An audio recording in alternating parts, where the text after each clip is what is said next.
What makes a great game setting? Is it the environmental clues that tell us about the people that inhabit the space? Is it the colors and use of actual lighting that really drives our creativity and our curiosity? Or could it be something as simple as just how cool they freaking look? Either way, I think today it's time to talk about some amazing and intriguing settings for RPGs. Hello, I'm Kyle Ott. I'm the Dork. A couple things. You're watching Desks and Dorks. First things first, if you really want to support us, you can like, share, comment, subscribe. Specifically, sharing does the most good for us in terms of the good old-fashioned algorithm. 2, if you really, really want to support us, you can purchase our games. The links to do so are all around here. There should hopefully be, if I did my job right, an end card for you to go right to our itch.io page so that you can purchase the PDFs of our games. But links are existing below, but it'll help you with the physical copies of those as well. And then last but certainly not least, if you have watched this video, you may have noticed that, guess what?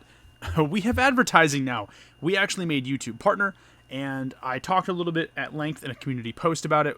But again, huge thank you to everybody who's still watching the videos, even though we have advertising on them. It's just another way for us to bring in some revenue that I'm hopefully going to be able to use to get new people on board. All right, now, with all that said, let's start talking about the settings and games. First things first, it has to have some ground rules here. I'm not going to be making actual game rules for these, but I am going to be talking about why I think these specific settings make for a phenomenal role-playing game experience. And again, I'm saying that you should either base an RPG on them, or if you're one of those publishers and you want me to design your RPG rules, nudge, nudge, wink, wink, or you should be making an RPG set in these worlds. And I think that's, kind of the neatest thing that we can do with a bunch of those.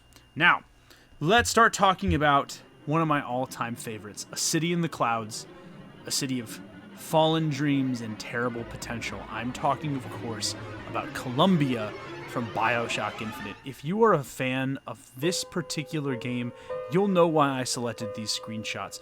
I first played BioShock Infinite many years ago, at this point almost a decade ago, and I'm still struck by how incredible it was to soar through the sky and come right out into the clouds and basically into the center of this miraculous city.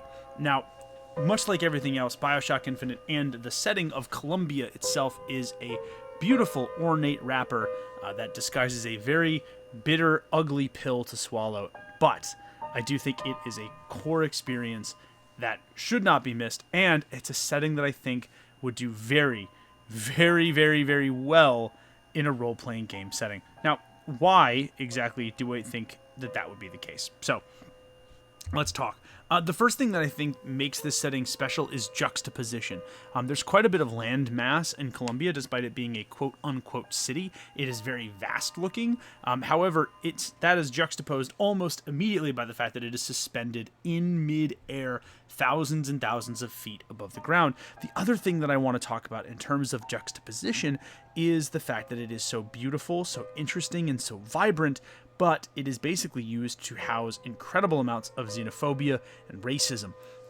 This does not mean that this is a good thing. I'm not saying those are good things, but they do make Colombia an intriguing vision to play in and to play through, solely because you get to be a force for hopefully positive change in that environment. I would love to see a game like set in a world like Colombia that essentially casts us as agents of disruption or as agents of social change and unrest. I think that would make for a really interesting system, and it's something that Colombia really lends itself to doing well.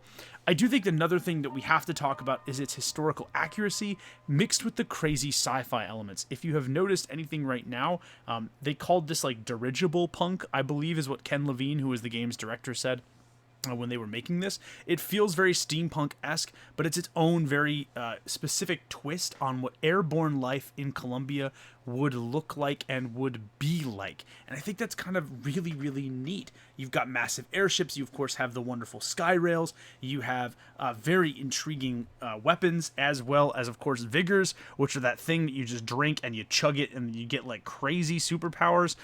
It is a wild thing to play through and a wild thing to enjoy. but I think it would fall on deaf ears, or at least in this case, on not necessarily enjoyable eyes, if it wasn't juxtaposed with historical accuracy. Everybody here dresses like they are from the 1860s, complete with culture and complete with nuance of stuff that's from that time period. That's really what's kind of cool and really interesting about this. You've got stuff like flying machines, fully automatic weapons, but everyone here is talking and acting like, it's essentially either right before or right after the Civil War. And that really does kind of make this an interesting concept, an interesting place to explore. And I think it's that exact mix. It's like the chocolate of the Oreo cookie and the cream inside the Oreo cookie kind of a deal. Like, it doesn't really work necessarily without those things. I think you have to have both to make Colombia, or a setting like Colombia, really interesting. And last but certainly not least, emotion. Now, this is something that is both tailor-made for video games, but also tailor-made for role-playing games. In BioShock Infinite, you are essentially the guardian of, and eventually the friend of, a character named Elizabeth. She's one of the few characters in a game like this that I genuinely like and have come to care about. And because I have come to care about her, I care so much more about the setting.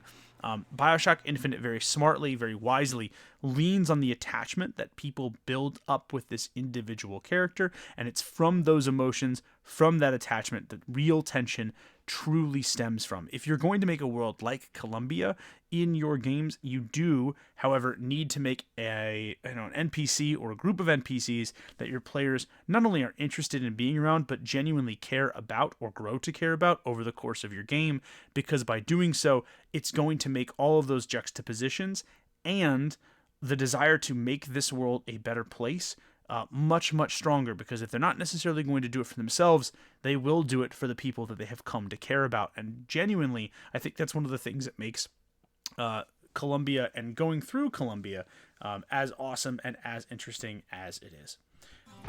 Now let's talk about another game. If you're a longtime fan of the channel, you know that I love Supergiant Games, and like many folks who are fans of their work, my journey started with a little game called Bastion. And when I'm talking about Bastion, there's really only one thing that I want to talk about, and why I think it is as compelling, as interesting, as amazing of a game setting as it is. And that comes down to loneliness. If you paid close attention to the images that I just showed you, as well as some of the images that I'm showing you right now, you will notice that in many cases, this character gets absolutely swallowed up by the map. This is a zoomed in image of one of the things, and I want you to just look at what is going on here.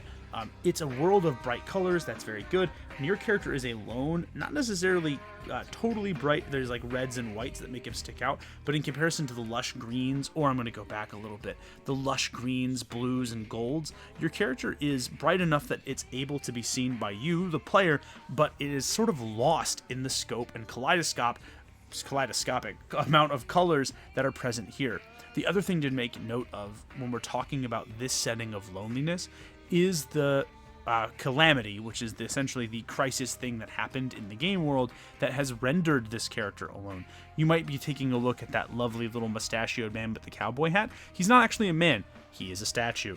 The calamity has turned almost everyone in this world to stone statues that crumble to dust when the player interacts with them. That is a chef's kiss touch of Ludo narrative. Not only are you alone in the frame, alone and swallowed up by all of the stuff that's happening, you are absolutely and totally alone, because any potential companion that you meet literally disintegrates and then flies away.